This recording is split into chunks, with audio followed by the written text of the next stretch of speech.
All right, and I think we're here, so I get to turn on my TV voice. Hi, everybody. I'm Gray over at Thinkful. I'm here today with Laura, and Mark is joining us on this camera. Today we're going to talk about Thinkful. We've been talking about a lot of other things for a while. Today we're going to talk about Thinkful. We work with a lot of awesome students and awesome mentors and awesome people here on the team.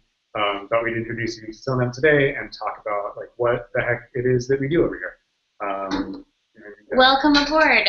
Like Grace said, we are super stoked to kind of chat about what goes on behind the curtain over here and what our secret sauce is. I know a lot of people could be on the fence, a little bit confused about what it is that we do and what makes us so special and different. And so here we are with some awesome students and mentors and people across the Thinkful kind of chain to give you a little bit of a rundown. Yeah, so I'll ask the other folks that we have here today to take a moment to introduce themselves.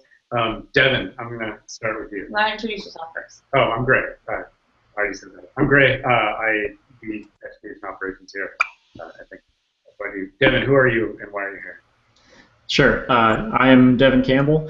I was in one of the really early front-end development courses at Thinkful, and then I was in the, I guess you could call it the charter class for the Python course. And I run a business called Radworks that you can check out at radworks.io. Awesome. Awesome. So, Nicole, tell us a little bit about yourself. Sure. My name's Nicole, and I just finished the front-end web development course maybe a month or so ago, and I work as a web developer at an academic library. Very cool. Very cool. And Nicole's mentor is Brendan. Brendan is one of the several people in the other Thinkful camera hanging out over there. Brendan, say hi. Hey, I'm Brendan. I'm a mentor and also a course developer here at Thinkful. So I mentor students in the front-end course and also the new iOS course that we just released. Yeah, very cool. Hi. Hi, sorry, I can hear. So yeah, my name is Liz, and I'm an education advisor here on Nora's team. So I talk to a lot of prospective students. And I am Bhumik. I'm the community manager at Thinkful, so I work with students from onboarding all the way to graduation. And I was actually a former Thinkful student in one of the really early cohorts back in May of last year. Yeah. And yeah, student then intern, now full-time kind of ninja taking care of everything. We've also got Mark, who's been hiding here conspicuously in the camera. Hi, I'm Mark. I work with mentors to put together new courses. Yeah, yeah. He's responsible for Swift. So if you're in the Swift course and you hate it, it's his it's his fault. You won't. You'll love it. It's awesome. Yeah. And I'm community as usual. Yeah. So yeah, I guess we're going to start off and just talk about kind of like before Thinkful, what led some folks to decide to get involved. Devin, for you, it was a long time ago, but do you remember kind of back when you were thinking about different options, what led you to decide to spend some time with us? Quick interjection, Devin is an OG. He was one of our first front-end students and has also kind of gone through the Python as well. So just he's got lots of street cred. Yeah. When I first got started, I already had a little bit of a background in web development, but I had never taken a concerted effort to try to sort of learn everything. Not that you ever can learn everything, but I had some definite gaps that I needed to fill in, and I was looking for a way to fill those. And I wasn't in a position where I could go to a different city to do a boot camp, and there aren't really any boot camps in my city, so Thinkful turned out to be a really nice alternative to that. I sort of got the boot camp experience from home and on my own terms. So kind of before Thinkful, were you doing a lot of other kind of online learning on your own? Yeah, I have always kind of try to keep up to date as much as I can. So I've done Code Academy, Code School, all sorts of different online options, and I've even taken some other online courses I took a couple of Python courses through the O'Reilly School, and it's a much different format. But I think the mentorship is what drew me to Thinkful, the one-on-one mentorship. Yeah, pretty cool. Nicole, what was going on with you before you decided to enroll? Well, maybe about 3 years ago, I was kind of not really, I was working part-time at a store, and I was home with my kids a lot, and I was kind of really bored, and I felt like I need a career at some point. I'd gone to college, and I got a degree in American Studies, which qualified me to do absolutely nothing. And so I needed something to do, and I, thought about a lot of different things, and, almost at random kind of chose web development because I like the internet. And so Thinkful was not around at that time, and so I kind of looked around, and I found this online course kind of through a local university that was for web development, and I think it was like $2,000 I spent on it, and I didn't really know what I was getting into at the time, and so I signed up for the class, and really all it was a whole lot of videos. There were no exercises, no projects, no instructor connection whatsoever. It was just, okay, you watch the video, and then you watch the next video, and then you watch another video after that. And to graduate and get a certificate of completion, all you had to do was watch all the videos. And so I did that, and I got my certificate, and I was then able to get a job as a web developer because I had this certificate saying I knew what I was doing, and I got my job, and I got into work the first day, and I realized immediately that I had no idea what I was doing because I didn't ever have to do any work. I just had to watch videos all day, which is really easy, but it doesn't really teach you a whole lot. And so I was able to kind of figure things out as I went along, and I really just kind of, as I needed to know something, I would Google it and go to Stack Overflow and piece things together, but I didn't really feel like I had a good foundation. And so finally, a few months ago, I thought, I need to find a class to learn some more things to get, to really feel confident in what I'm doing. And so I found Thinkful, and I signed up, and it was really, immediately, really helpful because it makes such a huge difference to have someone give you an assignment and not something that they just did for you that you can watch them do, but to say, go figure out how to do this, and we'll be here to help you if you have any questions. Yeah, way cool. So did you know kind of right off the bat if you were going to take a Thinkful course, it would be the front-end course, or did you think about some of the other options as well? I really felt like for what I do on a day-to-day basis, really what I was looking for was some help with JavaScript. And so that's why I started with the front-end web development class. I'm working right now on building some apps in Django, and Brendan has been really helpful with that, even though I wasn't taking the Python class, but we would talk about Django sometimes too. And so I've actually just, as much as you ever complete a web application, I mean, it's ready to launch at this point. It's not done yet, but I'm almost done with it, my first Django application, and I'm looking at taking the Python class as soon as I have some time. Pretty cool. It's a different philosophy. It's Flask is a framework, which is much more minimal, but Django's good too. Bomik, you were headed to med school or something, right? Why? Well, my whole life I was kind of told that I should be a doctor from the whole Indian culture, and I realized that the last 2 years that this kind of field wasn't what I was interested in terms of root memorization, and I wanted to do something creative. And similar to Devin, I first kind of looked all over the internet for all kinds of options, like Code Academy, Code School, and I thought about the boot camp option as well. But because I had absolutely no experience, unlike Devin, I thought I should definitely take some kind of online course to see if this is actually what I'm interested in. So I looked up some courses. I found Thinkful, and I loved the online mentorship part of it. And just like Devin, I was part of the super early cohorts back when the curriculum was in a Google Doc, and now it's an awesome learning app, which is really exciting. And as I was going through the course, I realized that this is something I'm really interested in. And because of the kind of quick wins and instant results, unlike pre-med when I was studying in college, where I would just memorize stuff and kind of never use it, I could immediately apply what I learned and build a project. Or I can have a cool idea for an app, and I know exactly what I need to learn to build it.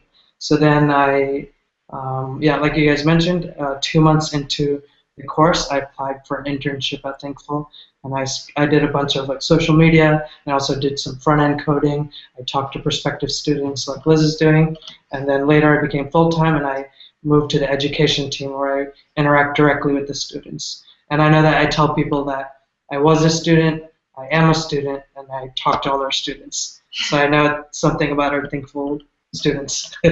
Yeah. And Boeing is the resident expert basically on everything that we do, also from an operations perspective. Brendan, why did you get involved? Like as a mentor, what kind of got you interested in working with students at Thinkful? Well, my parents are both educators, so I kind of always knew education was something that I was interested in. And I actually saw the job listing for Thinkful way back in like September of last year, and thought that it would be a perfect fit for me. Like, I've TA'd for classes in college before and stuff, and I just thought it would be awesome to do that as a job.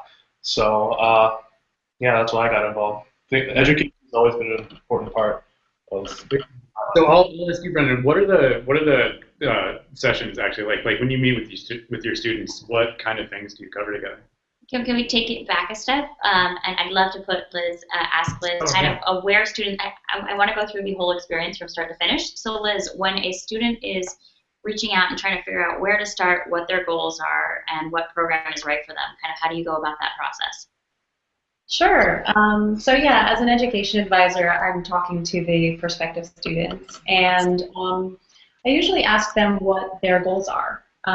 People come to us from different backgrounds. Some of them want to make a career change. Some of them just want to grow out their skill set. Some of them are curious. They work in technology around a lot of developers and want to be able to understand that relationship and how it works, coding that is. And yeah, I mean, I talk to them. I'll match them with a course that I think will be in their best interest for pursuing those goals. And I also talk to them about, our resources and what's available to them so that they can take advantage of those and make the most out of the course. I know you're really good at kind of figuring out if Thinkful's a match for them, and if it's not, I mean, I really kind of want to stress the fact that what we care about the most is you learning, regardless of what the process is and kind of how you get there. And Liz spent a lot of time on the phone talking to all of you, so if you have any questions, any doubts, if you don't know where to start, don't hesitate to reach out to her and her team. They are the best. Yeah. And what you didn't mention yet is how you got to Thinkful. So what was your story? Oh, that's true. Yeah. So I mean, I was in a study group with someone who had graduated from the Thinkful course, and he was doing really well. He kept building up his portfolio, and he was applying for jobs, and he actually did get hired as a junior developer. So it was such a recommendation for me, his story. So I thought, like, this is great. This is like something practical. I can get started now, and so it was easy for me to decide to do it. It's great. I'm on the second unit. I'm gonna follow up with you about your progress later. Brendan, so yeah, to go back to the question I asked earlier, like, what do you actually do with your time with your students? So it depends a lot on the individual student. For someone like Nicole, who's really motivated and has like specific things she's trying to do, she leads the session. So she'll come to me with questions that she came across when she was either working on the curriculum or working on things on her own time, and we talk about them. It's really like a very back and forth QA session. More recently, we've also started implementing using Screen Hero to do code, like pair programming sessions. Unfortunately, I didn't really do this with Nicole that much, but with some of my more recent students, we started doing it, and it's actually really awesome. So basically, we take turns driving and listening, and the driver is the person who's coding, right? And usually, I'll start out driving, so that way I can get them into the project and kind of get the structure set up for them, because at the beginning, when you're starting out, that's one of the hardest parts of programming, knowing where to start. So while I do that, I talk with them about the thought process behind everything. And basically, as they progress through the course, the goal is to get them to start driving more and more and more. So they are taking control. They're making all the important decisions about what programming decisions they make, Yeah, yeah. So Nicole, I have a question for you about your time with Brendan. So like you were really motivated coming into the course. What did you do to make sure that you were getting the most out of your time together? Like how did you approach the course? I guess my time with Brendan, I really wanted to come with specific questions and not just kind of like, you know, recap what I had worked on or anything like that. I wanted to come with, okay, I'm having a problem in this specific piece of my code, or I want to make this app, but I'm not sure about this particular section of, you know, of my model, or, you know, that kind of thing. I really wanted to focus on where I was having trouble, because I did feel good about a lot of what I was doing, but there were some times where I knew what I was doing worked, in that I got the end result that I wanted, but I knew also it was not, I wasn't doing it the way that it should be done. And so that's where I would you know, ask Brendan, okay, how can we make this better? What am I doing in a way that, where do I need to improve? Even though I know this actually, you know, gets the end result, it's not good enough for where I think it should be. Yeah. So Devin, did you spend a lot of time with Joe kind of talking about best practices and talking about what you'd be expected to do with a project in a work environment? Yeah, we did, and that was actually one of the most helpful aspects of the mentoring session for me, because if you're you know, if you're going through tutorials online and reading material, you kind of don't get that a lot of times. You just get what you need to meet the technical requirements of whatever you're doing, but you don't necessarily get the best practices. So yeah, we did a lot of that, and some people watching may have seen some of the videos that Joe and I recorded of our sessions, and we actually go over a lot of that sort of material in those videos. Your flash casts? Yes, the flask cast, yes. So, like, was such a newbie. I had no idea what a flask was when I even started watching it, and I had to ask, like, tease him mercilessly about it. But I think my question too would be for Brendan or Devin. When you started out, did you kind of have experience as well, kind of like Nicole did, or were you starting out kind of from scratch? No, I had a lot of experience.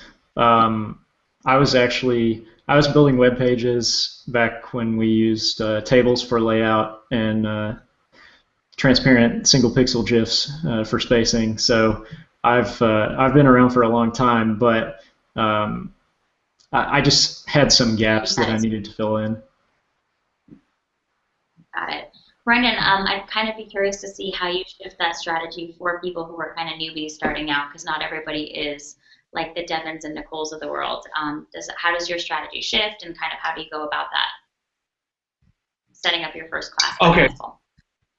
Yeah, so I totally have some students who are complete beginners, and the strategy for them is to keep them motivated. So I try to make myself extremely available outside of just our mentor session, because they tend to get stuck a lot more than someone with more experience. So they need a little bit more help and guidance. And while I don't have sessions with them, I make myself available via email and to the communities to answer questions. The other thing is I do tell them to post on the communities, because even if I'm not available, there's a huge resource of all the other students and mentors who are engaged in the Google Plus communities. We're actually experimenting with Slack to do real-time chats, which is an interesting, fun project we've got. And we've also have office hours, which people should definitely check out. So you can kind of get help at those times as well outside of your mentor session. Yeah. Mark, other than criticizing people for saying GIF, what do you do here? So I work on developing new courses. So like, how do you, when you're developing a course from scratch, like Swift or the upcoming Node course, like, what is your philosophy when you're putting a course together? Like, what are you trying to accomplish with a student who goes through the curriculum? Sure. Yeah. So I think as an education team, we're entirely focused on actual learning, on real learning, and what that looks like is that our curriculum isn't. Our curriculum is very project-based. We're trying to have it be as relevant as possible to what a student would experience in the real world. We're trying to be end-to-end and have as many iterations of and practice cycles as possible. So we have between 5 to 7 units per course, and each unit is capstoned by a project, and the entire course is capstoned by a big project at the end. Yeah. And Mark isn't like a Swift or a Node expert, but he is former Teach for America and very, very opinionated about the best way to help people. So. Totally. We definitely have like a learn by doing philosophy here, and it's kind of tailored to your interests and things that you're excited about, so that when you kind of come out of the course, you've got something to show for it. But Mark does a really awesome job of making it sound like something that's fun and engaging, and that you actually want to learn rather than feeling like you're being led to. Yeah. Nicole, I have a question for you. We mentioned community earlier. Were you one of the people that took advantage of the community a lot, or is that something you can? No, I did. That was really helpful too. Having a variety of different people to talk to about what you were doing, I found that really helpful. Yeah. Cool. So can you give us a specific example, just so that people can kind of wrap their head around it a little bit more? Well, sure. I never used the W3schools Validator at all, ever. And every time I would post a link to something that I did, Frank would say, "Hey, did you run this through the validator?" And I did that yesterday, actually. It was something work-related. I finished it, and I ran it through the validator. I found 3 mistakes on it, and that's something I never would have done before if it weren't for Frank constantly saying, "Hey, did you check it on the validator?" And that's kind of what the community is.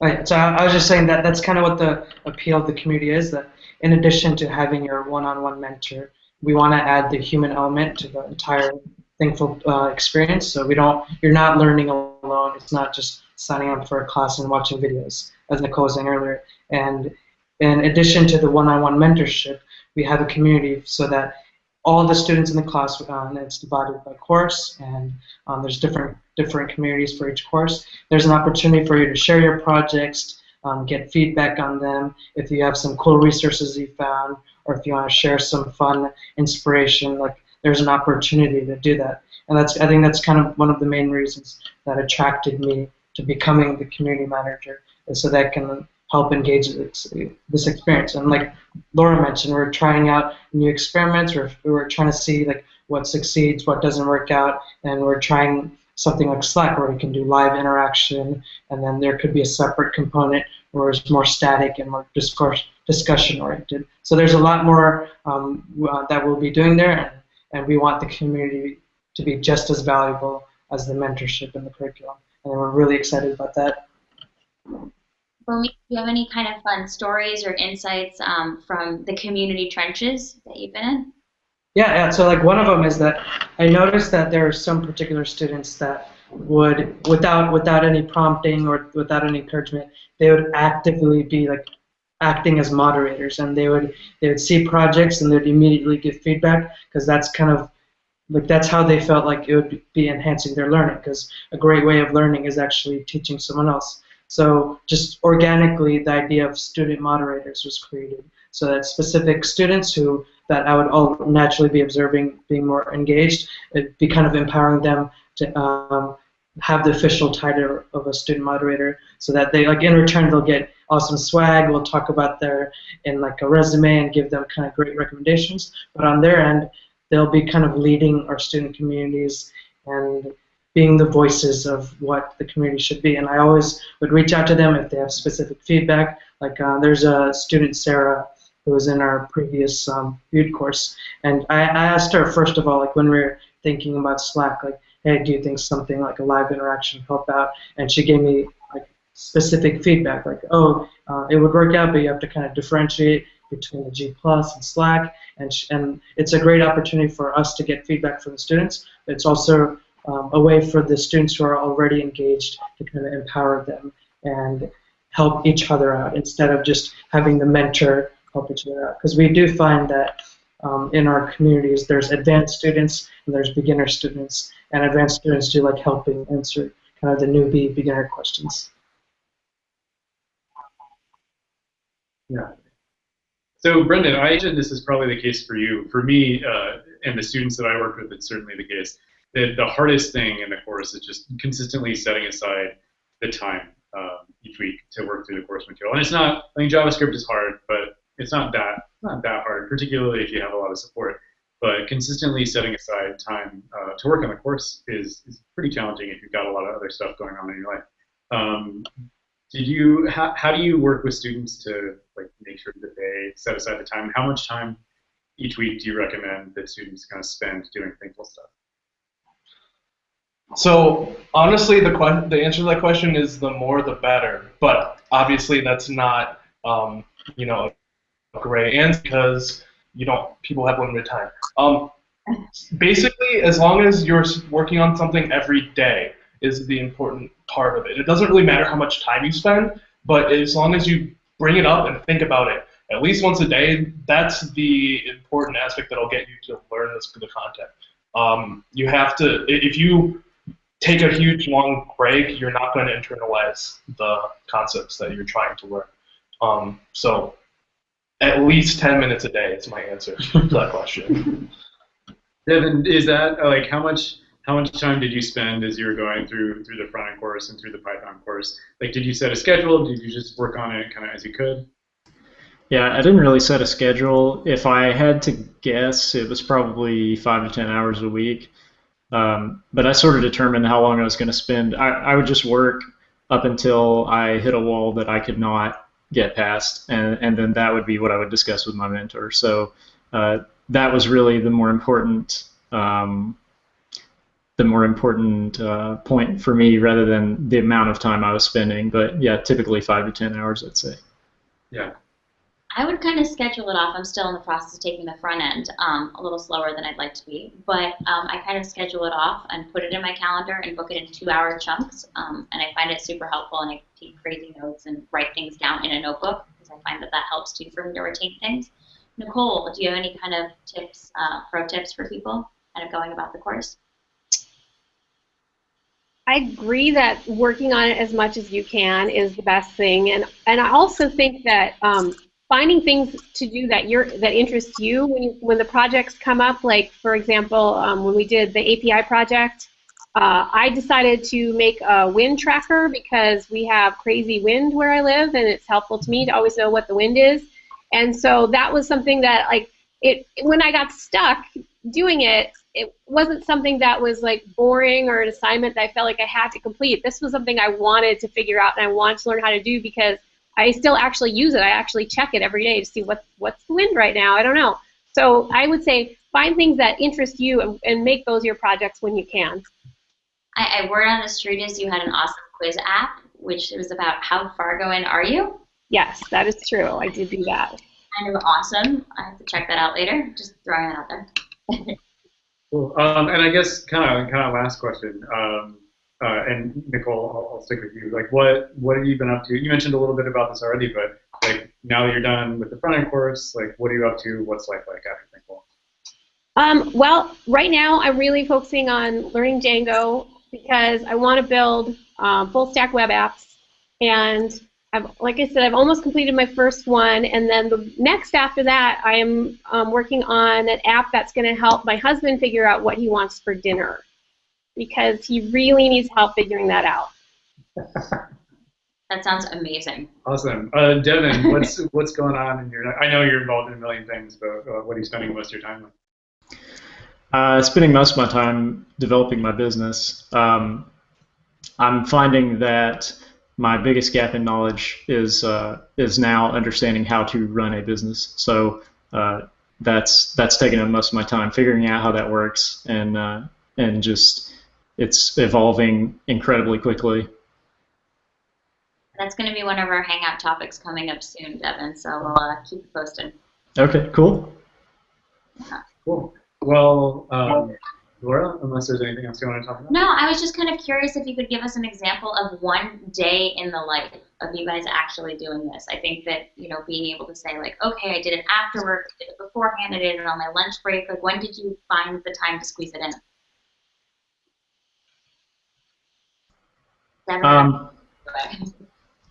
For me, this probably says a lot about me, but for me, it would be, okay, tomorrow is my mentoring session, so maybe I should get back on this project and get something accomplished on it. Yeah. For me, I have a full-time job and 2 kids, and so what I would do is, you know, feed my kids dinner and then tell them to go play Minecraft so that I could work on my front-end web development class. That's awesome. Do you have any advice to people kind of looking to start out in Thinkful, or if they're on the fence about it, kind of anything that you can share after having gone through it? I think it's always good to learn new things. It's always good to learn new skills. And I've been telling people, especially moms, particularly with younger kids, that maybe they don't know what to do next in their life. Their kids are in school now and they're not sure what to do next. This is a really, really good career. You know, the internet's not going away. And so I think this is a good place for people to start if they don't really know what else to do. And maybe you won't end up being a web developer, but it doesn't ever hurt to learn new things. That's great. What about you, Devin? I was in a little bit different situation than Nicole, because I knew this was what I wanted to do. I just didn't know how to get there. And my tendency was to try to learn on my own, and that can be very lonely and very frustrating, because it's easy to hit a wall and not have anywhere to turn. So the mentorship helps you kind of work through those things. So for me, it was really worthwhile. Very cool. Awesome. Well, thanks everybody for joining us today. We got like half the company here on Hangout, so I guess we'll let everyone get back to work. Devin, Nicole, thank you very much for taking some time to spend with us today. We really appreciate it. And yeah, we'll see everybody again next week. Have a good one, guys. Thank you. Bye. Bye. Bye.